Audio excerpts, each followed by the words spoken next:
friends. How are you guys doing? I hope you're having a great day. I know I am. I get to sit here and talk to you guys. We got a hurricane coming up from the south. Hurricane Francine, I think is her name. So, no outdoors play today. We are going to be inside as the storm comes through. It hit down south. We're up in northwest Louisiana, so we're getting all the rain and yuckity yuck from the storm.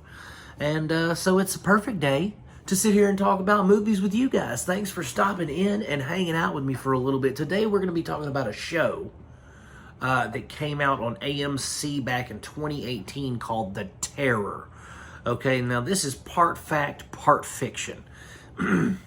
It's basically a story about Captain John Franklin and his attempt at discovering the Northwest Passage in the Arctic, right?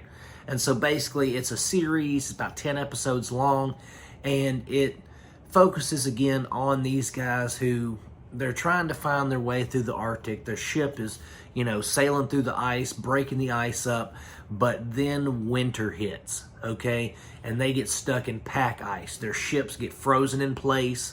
They can't move. The men, start to starve and hallucinate, and they get scurvy, and then they get lead poisoning from their canned foods. They have a lot of trials and tribulations, put it that way. And this takes place from the late 1840s into the 1850s. And so, this has a really good cast. It has Jared Harris, who I always thought was related to Sean Harris, but they're no relation whatsoever. It's got several A-list British and Irish and Scottish actors. It also is produced by Sir Ridley Scott.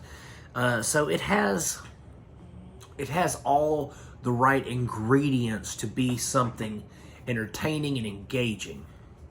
Alas, to me, it did not feel engaging, right? There's times where in the show, you're watching it and you're just like, what is this episode even about?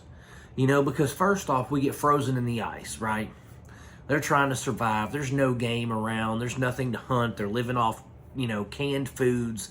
They're living off of lime juice to prevent scurvy, but the lime juice after a little while goes bad, And so they're doing all these things, and all of a sudden they think they see something in the distance, and they shoot at it without checking their target, and they hit an Inuit man, or I guess they call them Eskimos, even though I know that's like a derogatory term. So they shoot a native man from the Arctic, kill him, his daughter, they capture her, and there are members of the ship that are trying to learn her language, find out what's happening. But at the same time, when her father dies, this mysterious creature called the Toonbach appears, right? And the girl's like, well, that, my father was the shaman who was holding this thing at bay. You can't, it's angry kind of thing. And so not only do we have them trying to survive the elements and all these different things, and of course hallucinations and depression, and then of course there's going to be mutiny because some guys are like, the captain's trying to get us all killed, so they're fighting that, but then they have to worry about this Toonbach thing. And to me, I'm gonna be honest with you, it's just a big old polar bear. That's what it looks like. It's a polar bear with humanoid features, right? It's got grippers like we do, and it's got kind of a humanoid face, but it's a polar bear, right? And this creature starts wreaking havoc. So I'm thinking that I'm watching this show, and it's gonna be about this polar bear and these guys trying to survive this polar bear attack while their ships are stuck and all this. But it turned into Alive, if you've ever seen that movie, or Society of the Snow, where these guys are stranded in one of the harshest climates on the planet, trying to survive, and they realize, oh no,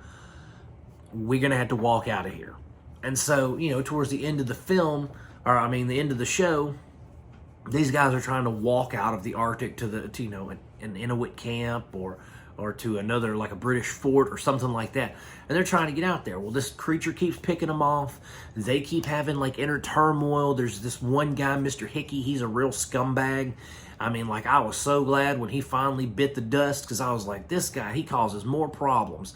If it wasn't for him, you know, sowing seeds of dissension, there wouldn't have been no problem. Everybody probably would have made it out of there okay. But that's neither here nor there. I liked the acting. I thought the acting was decent. I thought that the special effects were good. The creature, even though he was CGI, he looked believable.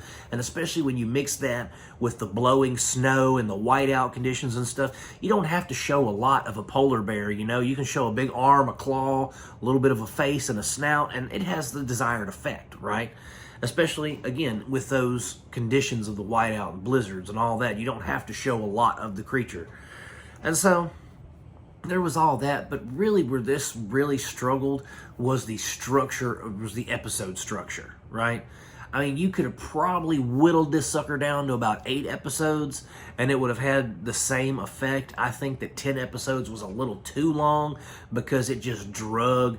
Like, by episode 5, I was like, well, I've got to finish it because I've started it, but I really didn't, I wasn't engaged anymore.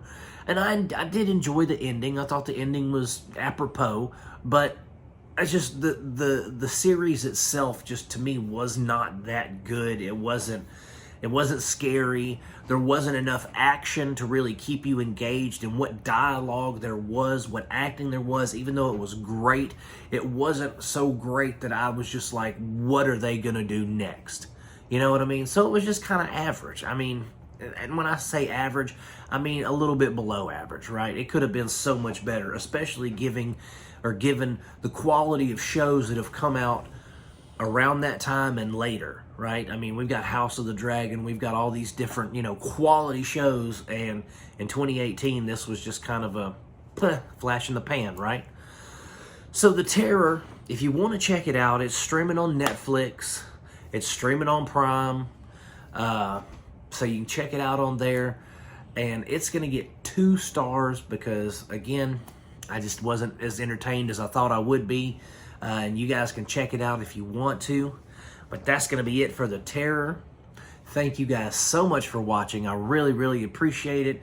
If you like my reviews, by all means, like and subscribe. Click the bell for notifications. And guys, I am going to keep making these suckers as long as you guys keep watching them. Peace out. God bless you, my friends, and I will see you soon.